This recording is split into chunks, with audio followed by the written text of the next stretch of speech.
Welcome back. Welcome in. It's Country Roads Confidential at earsports.com. It's a Paramount podcast. I am Mike Casazza here on a Monday morning.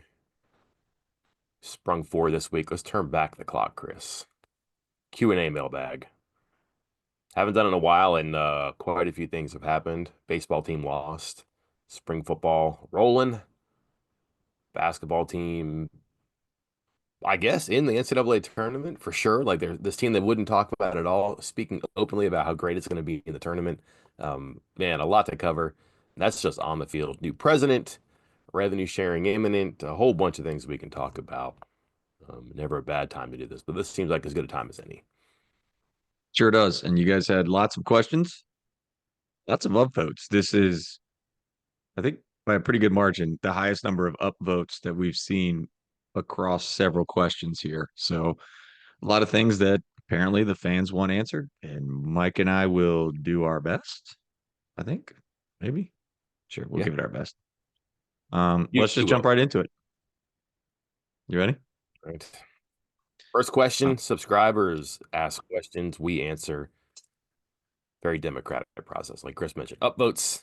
Only one way to get your question asked and answered. Got to be online. Got to do it. Got to do the work, Chris. Yes. The first one, the most upvoted question, naturally from a panicky fan base that can enjoy success for a moment. C. Hush. What kind of deal would you try and propose to DeVries? Heavy incentives. What kind of bump in NIL would you think DeVries asks for? That last part is like the best part, the NIL, because they're not going to put that in a contract, I don't think. Of course, I never thought they were going to put the salary pool in a contract for football coaches or basketball coaches, but they did that. I'm just kind of told that's a number on a paper and it can go higher or lower. It's just kind of one of those things that the school does to look good. But the NIL stuff is so random, Chris. We've talked about the peaks and valleys, really high one year, um, earth-shattering changes in the program, and then it kind of drops off, and it's hard to get it back up. I would be really, really hesitant to put a number, a guarantee in there, unless you know you have it on hand. The other part about that is, Chris, I'm pretty sure they're going to bring NIL in-house somehow or another. It's going to be within the athletic department's purview, so it might be easier to budget that and guarantee it every year. I don't know what that number is though, because even if you do guarantee it, how much does it change every year? And then what if you got a bunch of really good players, but you're guaranteeing that much more the next season? That becomes like a real cost you have to manage among all the other costs. So I guess that'd be where I'd start, and I don't know what the number would be there. Is it how many million is it? Three, five? I don't know. Um, but then for the years, whatever, it seems like Rem Baker's comfortable with 5 and 6 year contracts, like five with an option for six. The money, I mean, he's an upper half coach, it looks like there. I don't think he can boost him from what he's making now to like what Bob Huggins is making, but I think he can split the difference there. So I would stick with the normal years. I would give him more money. The incentives would be the same. I know it's been a great job. I don't know that you completely restructure your contract philosophy based on that yet. The NIL stuff is where I'd roll up my sleeves and figure out, all right, this is ultimately what makes you successful and what makes you happy. How do we make that work? And that is a conversation that's very complex. I don't know the answers to that one there. Yeah, I'm focused on that too, and this is part of the reason I said this was a panicky fan base asking these questions because one, two, three, four of the top five most upvoted questions are related to whether or not Darian DeVries will be the head coach at West Virginia next year. So prepare yourself for the gauntlet that's coming, Mike. But I too am focused on the NIL stuff because the years, like you're noting here, is kind of just, I don't want to say set, but seems to be kind of, hey, here we are. This is what it's probably going to be, regardless of who you are or what kind of coach you are. Incentives, sure, it'd be great if you could be like, hey, we'll get you in for 2 million and go win and we'll pay you more. Newsflash, which I don't think is news to anybody that's listening or watching, Darren DeVries is past that point. Like Yeah. he has the leverage to say, nah, you know what? I'm good on incentives. I'll just take the cash, guaranteed. Um, so I'm focused on that NIL as well. How do you figure that out? What is it, two, three, four? I mean, in one of our other questions here, somebody throws out it was 2.5 this year. Is 2.5 enough to be sustainable moving forward? I don't know how accurate that number is. I'm not 100% sure on any of that, but like you said, some years maybe you only need three guys. Some years you might need 10. Some years you might need just some bench role players. Some years you might need NBA caliber point guards. It's going to be different year to year. And I think any kind of guarantee of a solid number is not realistic. So that's going to be an interesting conversation where, to be quite honest, both sides are just going to have to trust one another, which when you're talking about multi-million dollar contracts and negotiations in big business, it's not always easy to just shake a hand on something like that. I would believe none of the numbers that you've heard. I just wouldn't Yeah. believe them. And unless it's on paper, which they may have to do if it comes in house, probably not. They'll probably launder it. Sorry, Oh, hide it why are you going to make it sound so dirty, Michael? through the foundation. It's not dirty if it's laundered, right? That's the point of it. If it goes through the foundation, then it's obviously it becomes private and all that stuff. So I don't know what that'll be, but those collectives are all part of a group, Chris. It's called the Collective. Got a lot of original thinkers here. Hmm. Um, there's a lot of thought trading that goes on there. Um, like for example, I was able to give you all a pretty good idea what the football NIL was and how it ranked. That's because there's thought sharing that goes on. Um, I wonder if those collectives don't work together and that Rem Baker and whomever's in charge of NIL could say, all right, we need to be top half. Here's what top half of basketball looks like. Or we need to be top in basketball. They probably aim higher than top half, to be honest with you. We need to be top five, let's say. Here's what a top five NIL program looks like. Trouble is, Chris, that top five NIL program, I would ask people who they think is the top four, and you might be surprised. Like BYU is in your top four for NIL in basketball. Kansas is in your top four. Baylor has the capacity to be top four. Texas Tech has the capacity to be top four. Like you're in some rich neighborhood there if you're trying to be a top four, top five NIL program in basketball. Some more related questions here. I'm going to skip, not really skip things. I'm coming back to the other highly rated ones because trying to stay somewhat on topic. Where'd that go? So there's a multi-part question here. First off, no offense to Roger247, but he asked, who is our men's basketball coach? And talks about Coach DeVries leaving for Iowa. That was not upvoted, but then there was a follow-up from WVU Wagon who says, piggybacking off of this question, and I guess we can answer this part of it and Rogers part of it as well. Does DeVries have full support from the boosters? I know there were a lot of boosters that were big Huggins supporters and didn't want us to hire a new coach. I think I've seen that 2.5 million was the NIL given to DeVries this season. As impressive as this season has gone, given the circumstances, has DeVries earned the trust of the boosters that were Huggins supporters, and are they now willing to contribute money moving forward? People feel a lot better about that than they did in June and July, and maybe even August, September. I don't know where people are getting the idea that this is like an irreparable relationship or that promises weren't fulfilled. I just haven't heard that. I know, listen, I know a lot of people who are in the Bob Huggins orbit because I was here for 17 years covering a lot of those same guys. Um, and never did they expect to immediately have a seat at the table or be part of the inner circle. Just not how it works. I mean, that's not going to be good for them. It's not going to be good for the new coach. There's a lot more excitement on both sides about getting everybody, around the campfire singing "Kumbaya," all that stuff. There's just a lot more of that now, and that's because they're winning, they're recruiting really well. That's the one thing that's impressed people, Chris. That if you're in this conversation, yeah, NIL is a huge thing, but I think what's answered a lot of questions as to just if the basic question is this worth my financial investment? To go out and to get like 1 year players, that's a bit of a drag on some of these people who are asked to donate every year for a roster that may or may not work. You're not going to get to know them. And like people who are around the program like to get to know players for 2 or 3 or 4 years. It's not unusual for like boosters or donors or supporters who are around practices, who fly on private planes, who have seats behind the bench to know the players, to get to know them over time. Just not unusual. And if you just get a guy who's in here for 2 semesters, maybe, that's not really exciting for anybody. So what's really made people feel better is the high school recruiting. There's a chance these guys could be here. Well, golly, if not 3 or 4 years, maybe they went to the NBA, right? Which is also a good thing. I think that's turned some people around and said, all right, this is good. And by the way, won at Kansas for the first time ever. But that used to be a trip that a lot of the money people go to because they want to go to Kansas and they want to see if West Virginia could win there. This time they went there and they won. And then some of the other wins, like in the Bahamas, some of those marquee moments that make you say, all right, we hoped it would work. It sure looks like it's working. How can we help? Those are stacked up in DeVries' corner, but also in the money's corner. And I just don't think that's an issue as much anymore. I don't think that there's like never DeVries guys out there. I don't think that like he's so offensive or such a change in culture and style. He's not a bad personality.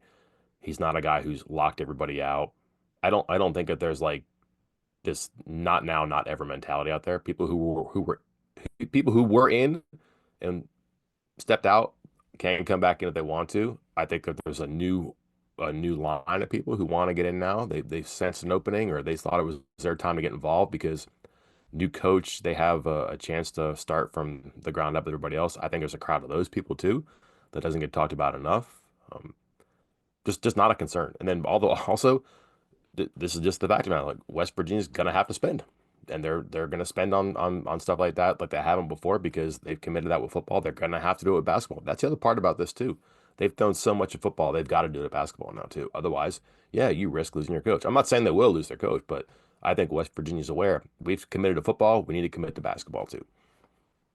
Yeah, a couple of things in your points there. I agree with the it's this wasn't a we don't like DeVries thing. There was the we support Huggins, we don't support Huggins, or we support a new coach. There was never a we don't support a new coach kind of thing. Like if that makes sense. Like it's just there was a how do you phrase it? There never was a never DeVries group. Like these people liked West Virginia University, loved West Virginia University, and they also liked and loved Huggins. You know what can change those people's minds, Mike? Winning, winning basketball games. You know what can really change their minds? Winning basketball games without using all of their money to do so. That can also change their minds because you mentioned that it's hard, it's difficult to ask these people to donate this kind of money every single year to fund a roster every single year.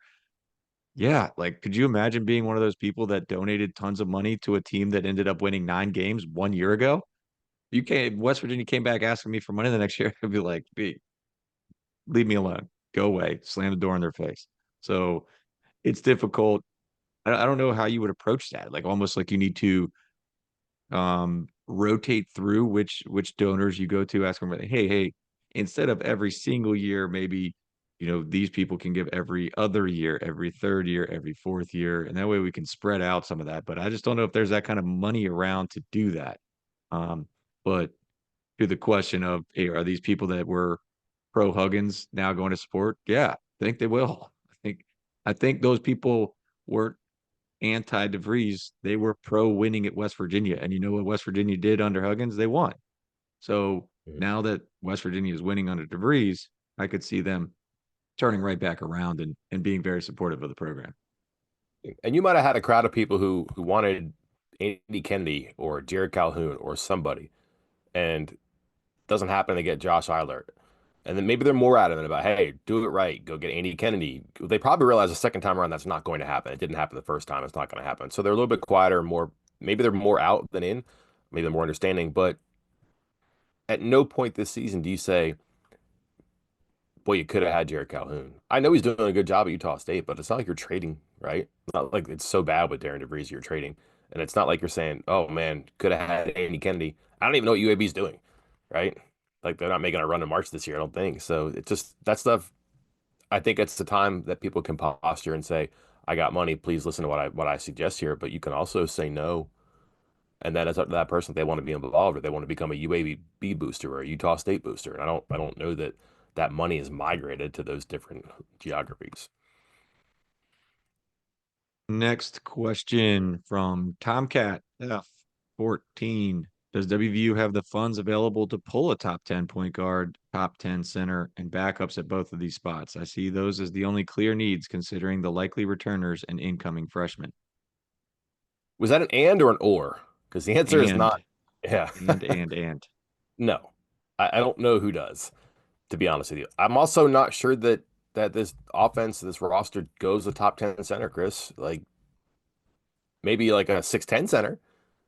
I'm not sure it needs a top 10 center. And if you had to pick one or the other, you go with the point guard, I think, because I don't think that the answer's on the roster right now. And I just think you're much more likely to spend and be rewarded for what this offense needs and defense needs for a top 10 point guard, combo guard. That takes you further than what the money would be for a top 10 center and what the return, like how they use that top 10 center. Just like if they had, I'm trying to think of a center that we can comp this year. Who's a center, Chris, that we've seen this year that you would say gotta have him? Oh yeah, Is what's that the the guy out answer? of Like we don't really know. BYU? What's his name out of BYU? Maybe. I mean, I don't even know if he's a center really. He's more of a power Priori, forward guy. Yeah, that's your guy. But 6'7", yeah. as I say, he's more of a power forward. So He's just thick. I mean, you're talking. I mean, you're not going to see them throw the ball inside and post up to a center. Like maybe you get a guy who can get you 8 rebounds a game, but like I just don't think that's a huge expense that they're going to do. I'd much rather have the point guard. And yeah, they can afford to spend on a top 10 point guard. But I would also say this: you're looking at a situation where Javon Small is a top at the end of the year, top 15, top 20 player in the country. That was not the celebration when they signed him. It wasn't. So a lot of it is still being really good at your connections, finding something in somebody and coaching him and having a system that brings it out of them. So will they spend? Can they spend? Yeah. Will they? I don't know. And the other thing is like your big expense is going to take up a large chunk of your allotment, whatever number that is. And Chris, they're going to need a number of players. They are. Like a lot of seniors are going to leave. The chances are they will probably lose an underclassman too, just because that's the way things work right now. You'd hope that I'm wrong on that one, just because they've had a good season and they can keep it moving forward. But that's just the way the numbers are. So you're going to have to replace a lot of people and spend on a lot of people. Um, I think they feel pretty good that at least one, maybe two of the freshmen can play this year. Um, Next year, I should say. You still might have to pay him to actually stay like after that first year too. So there's a lot there. So a top 10 center and point guard, I'd be very surprised. And if I had to pick one, I would go point guard. Again, somewhat related to this question, so I'm skipping a couple to fit this in for the topic. But Rebels 52, do you think DDV gets more NIL money this year? And do you think the play of Javon Small has helped his ability to recruit the portal? I just think We that kind of the touched on it. success, We did kind of say already that they would get more money, right? Like we do we agree on that? That after a winning season here, maybe some of those doubters might supply a little bit more money for NIL this coming season. yeah. And again, like I think WVU has to supply money too. That's the other part of this. Like that's happening. Like it's going to, like, in other sports and other campuses. That's if it comes in house, that becomes your obligation then. Um, the other part of that question, I think the success of the team probably makes you more open to it, but also the way Small plays. I don't know. I think people get into like what a point guard should be, and it should be like assists and running the offense and dribbling the ball. And the way that they use Small is like a combo guard who can really handle it. Like he's a point guard, but he can really shoot it. I think that might be interesting for some people who are like tweeners. I'm not sure that's the right word, or who aim to be more of what Javon Small is, which is a guy who scores a lot, shoots a lot, but also will get you 6 to 8 assists on a good night. Who is going to have to rebound, which I'm not sure everybody's gonna be love to do if they're asked to do it, but he does it because he wants to and he wants to win. But I just think that the way the offense plays, kind of a 4 out, 5 out, where almost in some sense almost everybody becomes a point guard at some point or can become a point guard. I think that helps you out the one, the two, the three, the four, and the five. But I think that relative to the position and like the one that really makes this go, yeah, his success, but also just the highlight tape that you can put together if you're Javon Small, that's pretty cool for players too. Like he does a lot of different things. He scores in a lot of different ways. He's featured in a number of manners. Why wouldn't that appeal to a player who wants to get his career going?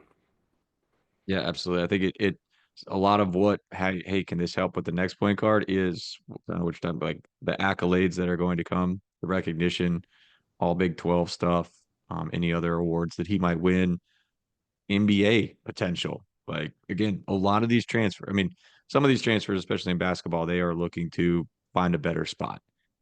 If you're talking a top 10, going back to the previous question of a top 10 at the position, like that's now you're talking NBA thoughts. So that's going to come in their decision about whether or not or where they're going to transfer. Is can this new destination help me with my NBA dreams? So if Javon Small can parlay his time at West Virginia into a stint into the NBA, even a second round draft pick in the NBA draft, yeah, all of a sudden you're like, hey, look, this guy came from Oklahoma State, played 1 year here, named all Big 12, won something award, finalist for the point guard award, et cetera, and now he's going to the NBA. What do you think? That's going to sound a lot better to a top 10 point guard transfer, a top 10 position transfer than, like, to be quite honest, hey, we made it to the NCAA tournament after having the worst record last year that the school's ever had. Like, that helps. Like, hey, people like winning, but some of these top guys are also thinking of NBA futures and professional ball. I need to correct myself because when I said this out loud, I was thinking, yeah, Mike, good point. And then your eyes bulged. And I said the Small probably wasn't a top 15, top 20 transfer in the portal. Probably Uh, was. yeah, I was gonna say he was in our rankings, Mike. So you take that up with 24/7 Sports. You know, not me. Actually, oh God, he was number 9, Chris. Yeah, I was gonna say, I was like, I think because I remember WVU had two of the top 10 with DeVries and Small. Sure. Yeah. Boy, and you would take him over some of these guys for sure. Holy Yeah. cow. There was some point in the mid season or something. I feel like one of the guys up at HQ did like a, hey, if we had to re-rank the transfers, and Javon Small was like number 3, like he was way up there. Mhm. I mean, of course, Oh, that's after the fact. That's after you played half a season. So but what like I guess my thing is, and again, this maybe this is a bias here, but like I just don't think that that was maybe because Tucker was on the team and the coaching change was what it was, and I think that Small came in maybe June, so some of the honeymoon period was over, I guess. People maybe had transfer portal fatigue here, and you're thinking, why would a top 10 player come to West Virginia?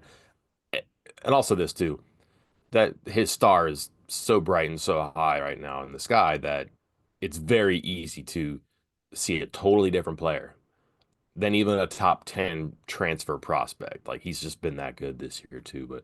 But maybe we scratched after the record. But I just like they did not get this guy when they signed him. And the point is that if they brought in a top 10 transfer and turned him into one of the best players in the country, that kind of makes my point. Like you're going to get something out of the staff and the system here, whether you're someone who wants to become a top player or someone who is and just wants to go to another level. That's either way, whether I was wrong or right in my assessment, as I just explained it there, there's something to like about your the car wash here. You go in and you come out a totally different product, looks like.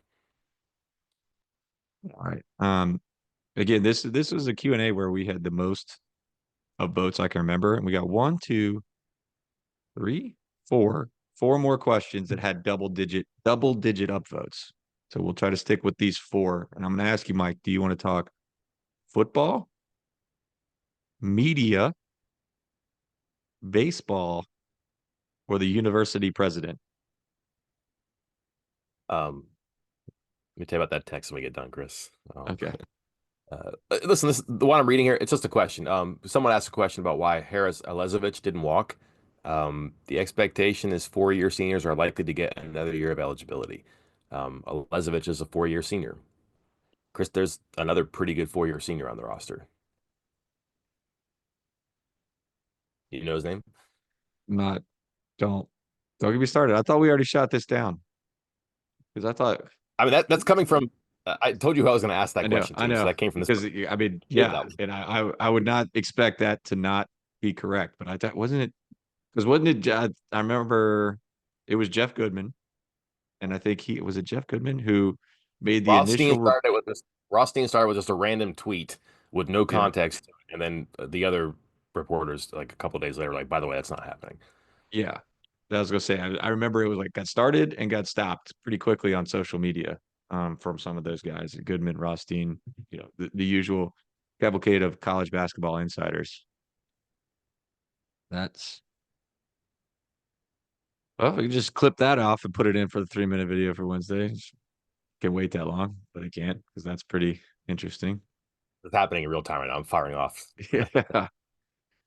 All right. Well, let me bring you back to earth here. You want basketball, or wait, excuse me, football, baseball, media, or university president? university president All for right. six. Does it says WVU Germ asked this question. He asked the question and then he added on, edited the post and added on and said, "Well, I wrote this question before reading three things this week. I think we should let Mike rant for about 8 to 10 minutes on this topic." I want that. Um, his question was initial thoughts, opinions on the new university president. He is coming into a tough situation on the academic side, and he portrays himself as a pro sport president. How will he differ from Gee, and what should he focus on first to keep WVU competitive and relevant? Money. We're Okay, talking. I'm going to I'm going to clear out for you here. This is ISO play to Mike Bischoff, and He's step out of the way. Go ahead. if we're talking athletics, the number one thing has got to be money. And if you're talking academics, I'm not saying the number one thing is athletics, but I'm just telling you there is a population that really believes that you can draw a line from your athletic department success to your enrollment and the quality of student you can accept. Um, Fact. Like that's been discussed at the heights of the university and in the boards and the committees, all that stuff. So the fact that Michael Benson does seem to have a capacity for athletics is notable. Like this is an academic position, of course. It's the university president. You can't ignore the athletics part of it. The other thing is too is that there is more and more this idea that in like 2030, 2032, you're gonna have the super league model. You're gonna have something that is unto itself for football in a league format like an NFL, and then the rest of the sports are going to be geographically split into different conferences, whatever you call them or whatever. But you're going to have your Pitt, Syracuse, West Virginia, Louisville, Boston College, West Virginia all together again. And then meanwhile, you're going to have like your Big Eight, Big 12 again. You're going to have your SEC. Like you're just going to have those soccer teams, volleyball teams, women's basketball teams, men's basketball teams. Maybe men's basketball is different. We'll see. But because of that, you've got to make sure your football is going to be able to pay the bills. You just have to do it. Otherwise, you're not going to get that what could be by that time $100 million paycheck, Chris. It's already $100 million for some schools, right? But if you're going into the Super League and you want to be one of those teams that's featured, you're going to have to be in a top, let's just say top 50 for sure. Could be 64, could be 40, who knows? But you better be a top 50 program to be in the conversation. And that's just like an increasing conversation you have with people and like a preparations that they're making. And that's not too far away, Chris. Like that's not too far. And you got to turn a barge around in a channel in some regard.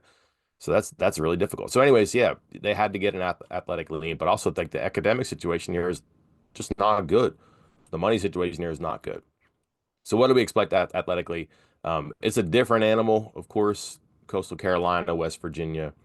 It's a different animal. East Kentucky, Eastern Kentucky, West Virginia. His experiences out in Utah.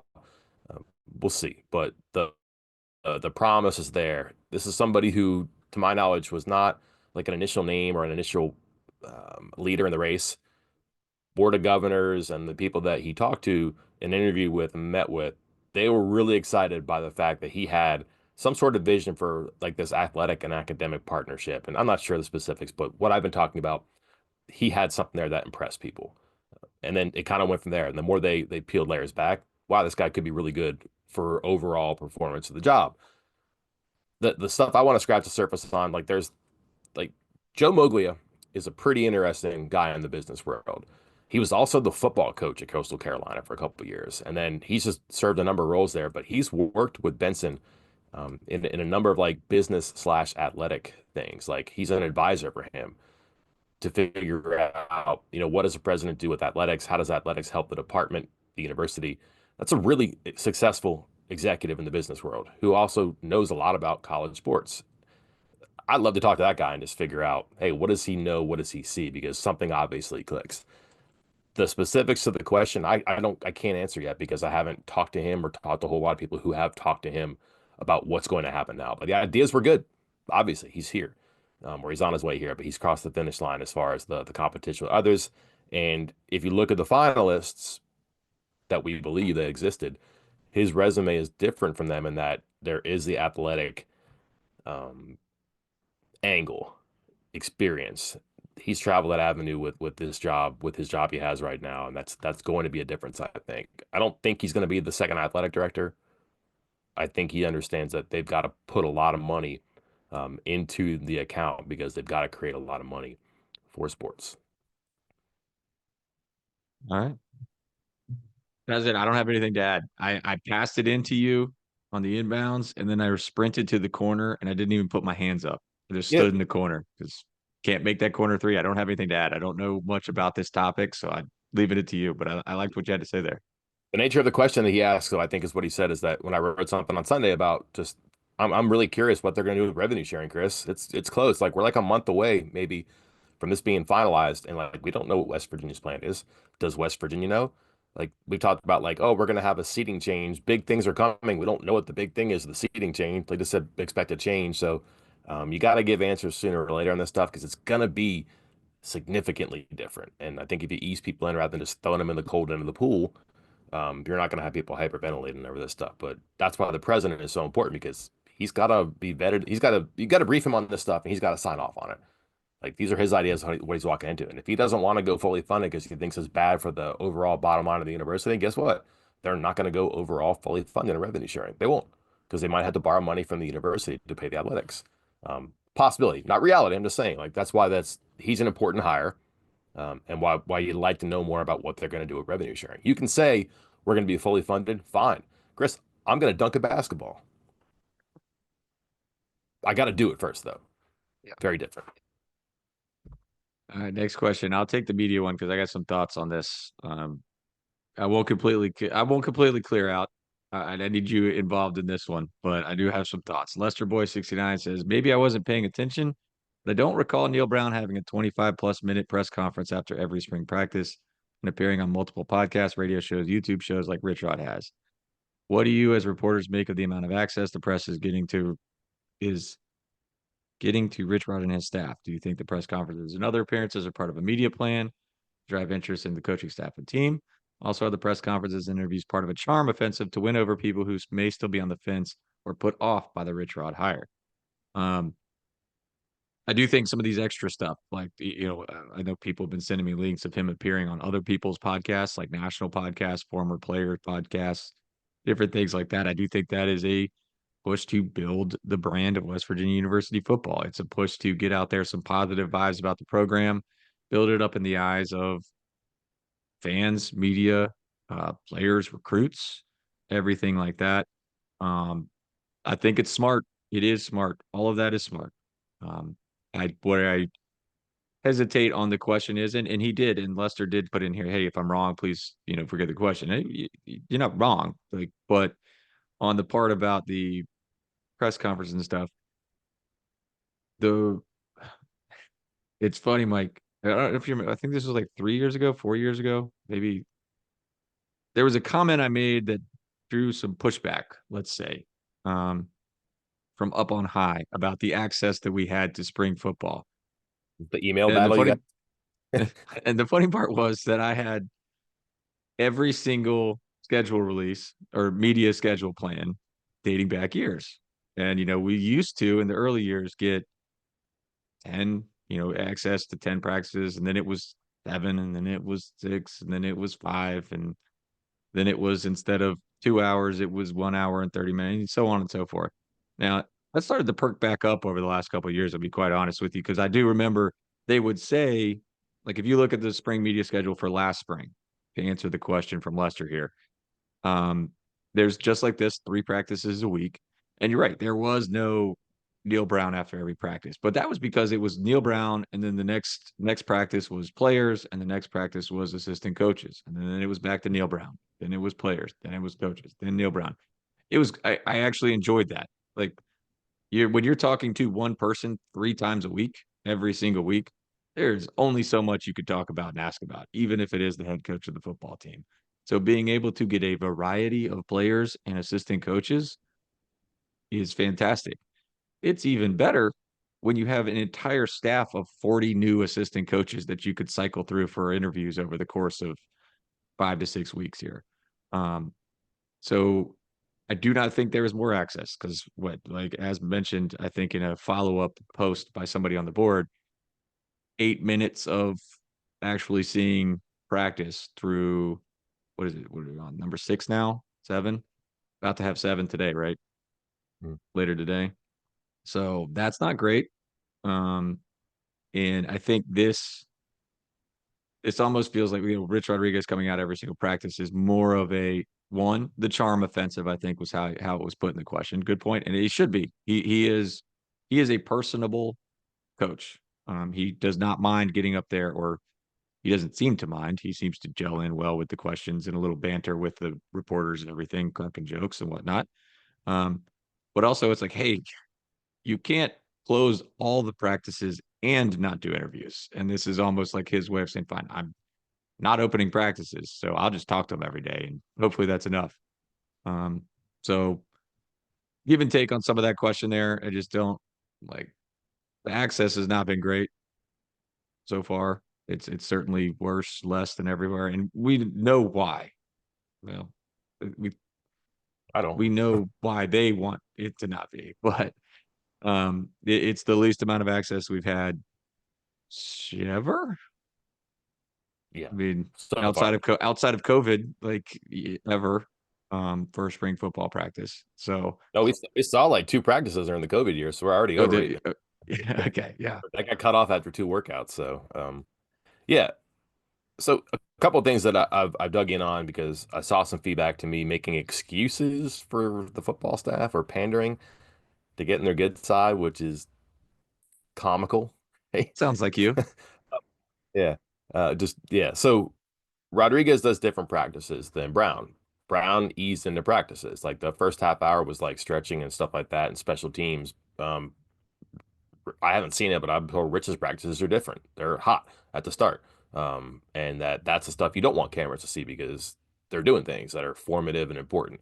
And the stuff at the back end is more of your cool down, camera friendly stuff.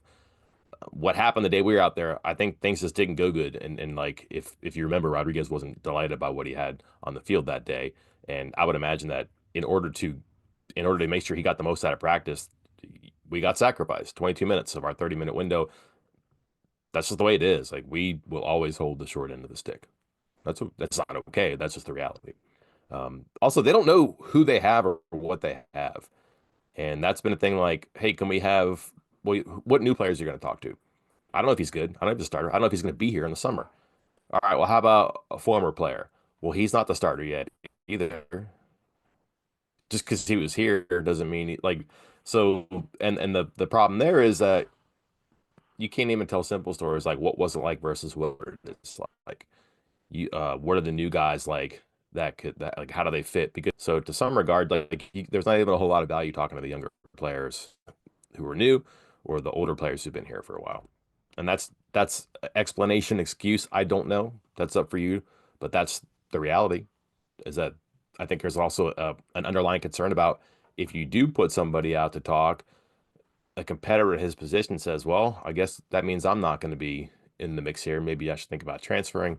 It's all very delicate, and they just don't know how to manage that. And not a slight. I think it's just the new burden that you have to deal with in a situation like this. Yeah, Chris, you said that they don't have to give us Rodriguez every day, right? They don't. And he's there every day. But that's also kind of what he's done before. Like I remember him talking after practices when he was here the first time. I talked to people who covered Jacksonville State and he was always available there. Practices were by and large open. And you can go and hang out and watch. And he talked to you after practice. Hey, do you need anything? Did you get this? So he's always been kind of willing to do that. We're getting more coaches this week. I think there's one every day. So that's going to be a little bit different, a little bit better. So I think the first couple of days were obviously going to be private because yuck, right? It's probably kind of messy. And then some of the things that have been explained to me, what do we have? Who do we have? What message does it send? That's tough. But also just get used to this. Just get used to it. Like they're getting rid of the spring game, Chris, because why, right? They just don't want to show it to people. They don't want to show stuff that they don't have to anymore. And like sooner or later they don't have to, so they won't. Like it's going toward that. And that's not like me being doom and gloom. That's a pattern across many, many years. And it's just we're kind of closing the circle now. That's all. Yeah. On the to this spring in particular, with what do we say, 60 some new players, new coaching staff, all this stuff, like it makes sense if you view it from the coaching side of things, from the WVU football program side of things, to kind of be closed off for many of the reasons you just said right there. Like, dude, we don't. who are we sending out? Like, yeah, during the fall, it's like, yeah, we're going to send you out Garrett Green. We're going to send out Wyatt Milam. We're going to send out, our star players that we know are star players that are going to be part of this program, that are going to be key contributors. I don't know who I mean, Jaheim White, like, is that it? Maybe not even that. I don't know. Like, who are you sending out? And yeah, um, by the sounds of it, I don't know if from Rich Rodriguez's own words, like I believe he said I said this in the last podcast too, but yelling like an idiot, I think were his words, and screaming at these guys, trying to get them in shape because he is using these first few practices to kind of weed out the weak, if you will.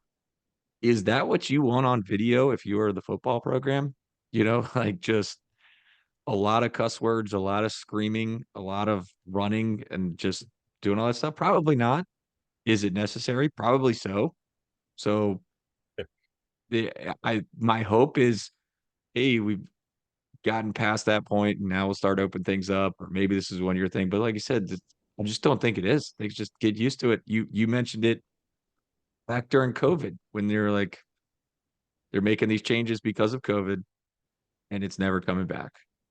And they're making these changes. They're limiting spring media practice because of these. And I understand it, but I just don't think it's coming back either.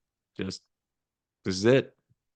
Like there it is. You're not getting doom and gloom, but here I'm going to get doom and gloom. There's media access is going to be more limited than ever, I think, moving forward. Yeah, and that's why your in-house stuff is really important.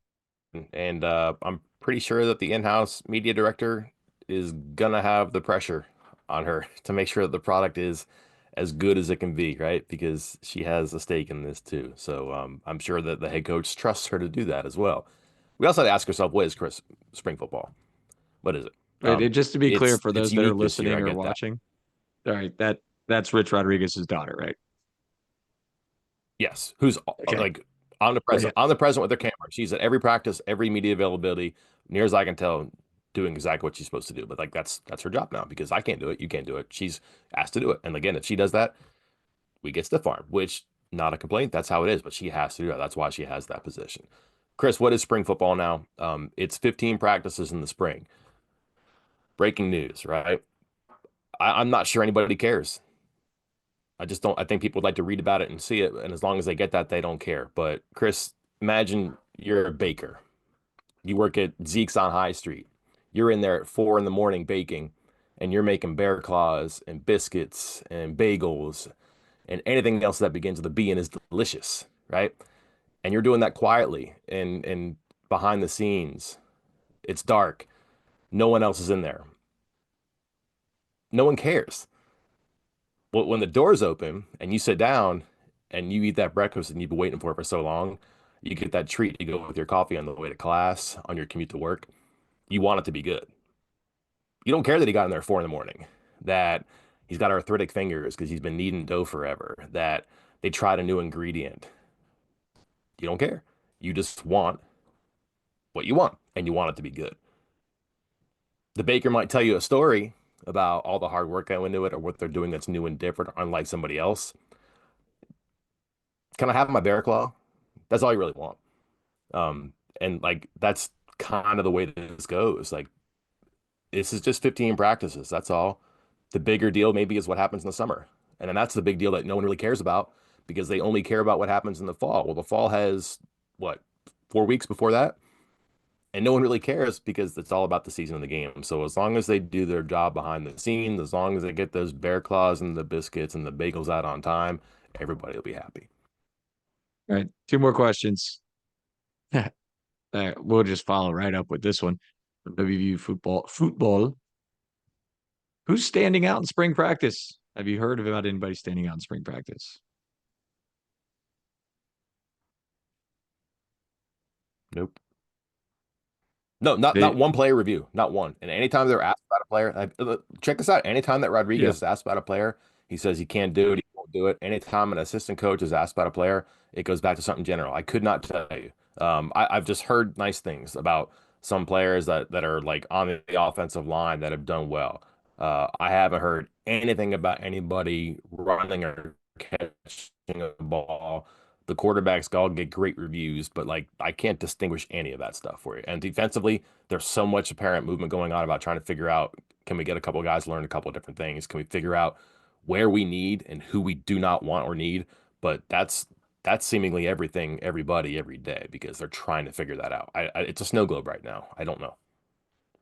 All right, last question, Mike, and we're going to baseball. They've been relegated to last on our topic lists. I mean, they lost the game, so like I'm done with them. Like just Done. whatever, man. Lost the game. Dude, it's ridiculous. 14-1. And Quirky Quokka says, overall thoughts on WVU baseball as we near the first conference series of the season. What has surprised you, good or bad? Just that they're sharp. I know they're 14-1, Chris, and they had a, I guess, weekend with some sloppy pitching, but that is far more the norm than the exception in Northeast baseball in February and March. And the fact that they've had one or two, maybe three of those games out of 15 is remarkable to me. The fact that two of them have happened at home is not a surprise. Like it's just different pitching in the cold and the wind, and like it's I don't know, like that team they played, Kennesaw State, is from like right around Atlanta and Georgia. They play baseball much longer in the preseason than West Virginia does because they can be outside more. They've played some good teams at the start of the season. They can hit. They can't pitch very well, but it's not a surprise that they actually turn some fastballs around and they work some counts. Like not a bad team.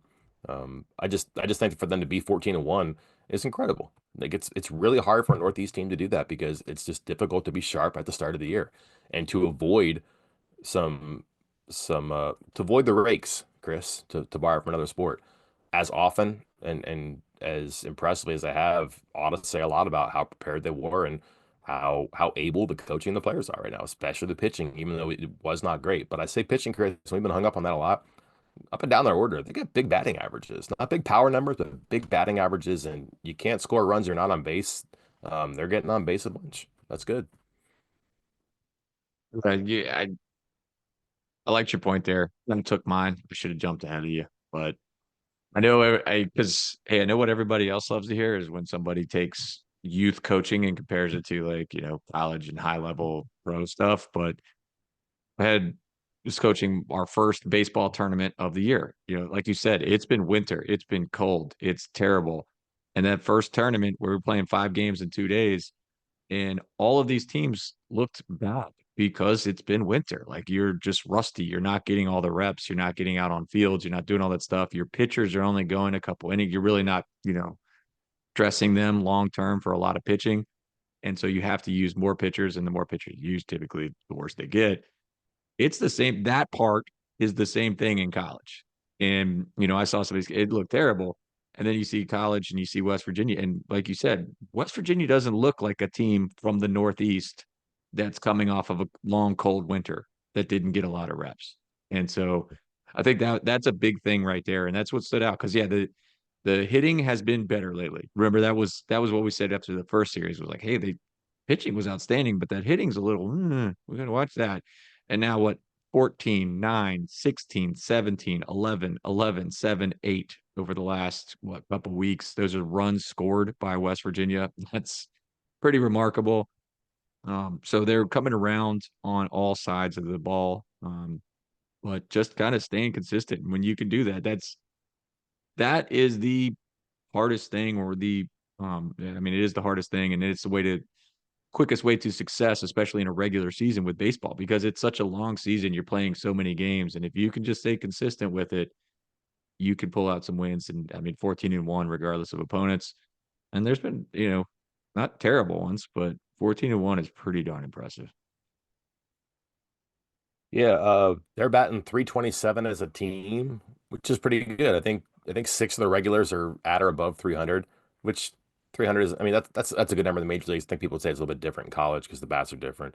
Um, Opponents are just now batting 200, Chris. Like Kennesaw State had two good offensive games, and opponents now are just over 200. I think it's like 201 opponents are batting against West Virginia. It'd be good if they threw more strikes, probably especially early in counts and kept people off the free passes. But um, it's really hard to string rallies together if you're only hitting 200. Yeah. Well, Mike, let's see. I think that's it for now. I mean, we obviously have some more questions. I will take the rest of them and put them into a written format of a mailbag that will go up on Tuesday. Um, I'll tell you, I'll let you know at the same time and tell the fans that I don't think we're going to do 3-minute videos this week. We're going to have some videos to cut from Rich Rodriguez and other press conferences this week. So those will take that. But I will get to all the rest of the questions in written form going up on Tuesday. Mike, what Also else you got a got lot coming up this week? so we got a lot of Big 12 basketball stuff coming up. You'll have your all conference teams, your awards. Chris, I don't think Javon Small will be player of the year. I don't know how DeVries could be coach of the year. I think it'll be close. The voting would be cool. Probably all conference for Small, all defense for Harris. Um, Powell, all freshman. I don't know. I'm not really up to speed on that. Like, there's going to be some awards or some Yeah. recognition in all Do they conference teams. release the voting for coach? Like how it breaks down? I can't No, remember. No. you can't Okay. you can't vote for yourself, I think. So that would be tricky. But like, I don't know how Sampson doesn't win that. And if it's not Sampson, is it a Yeah. BYU coach? Is it Grant McCaslin? Like, there's some good coaches here, but it doesn't take anything away from what what DeVries did. But yeah, they'll be traveling, I would guess, today to Yeah. be there tomorrow. They play Wednesday in that 3 o'clock ish game against either TCU or Colorado. Um, and then probably Houston after that. So if they win, they get Houston for sure. And a whole lot of Rich Rodriguez this week. 3 practices, 3 Rich Rod interviews. All right, let's see here. Probably can't say this one on the air, but it looks like they're probably going to have Elizabeth back next year based on this. Huh, how about that extra year? Okay. I guess those schools maybe in Canada are similar to, well, it's a non-NCAA school, so it'd be like a junior college versus an NCAA. Oh, so that recent in junior college rule where it gives you 1 extra year. So he gets 1 extra year even though he played 4 or It played could be. 3. And this would be 4. Yeah. So goes Huh. those schools in Canada are not NCAA schools. So I mean, could he have 4 more, 3 more No, years? because they max it at 1. They max it at 1. So it's just 1 extra year. So I don't know. Is 20. the thing to do now go recruit a bunch of Canadian players for next year's roster? Who Yeah, I knows? mean, I love when people are like, "Yeah, man, you got to play him. He had big numbers against Oregon." I'm like, "That's true, he did." And then it's never like I people did the research and found that out, but I don't know. Who knows? They might need him tournament play. They might need a big body for a couple of games or a couple minutes because of foul trouble or broken noses or anything like that. So hey, Yeah. don't worry about next year. Worry about right now, right? Right. All right. Well, that'll be something we can maybe explain either in your mailbag. I can send you the answer, Chris. How's that? If not, I'll slide Okay. into it. Go for it. Until then, I'm Mike Casaza. And I'm Chris Anderson. We'll talk to you then.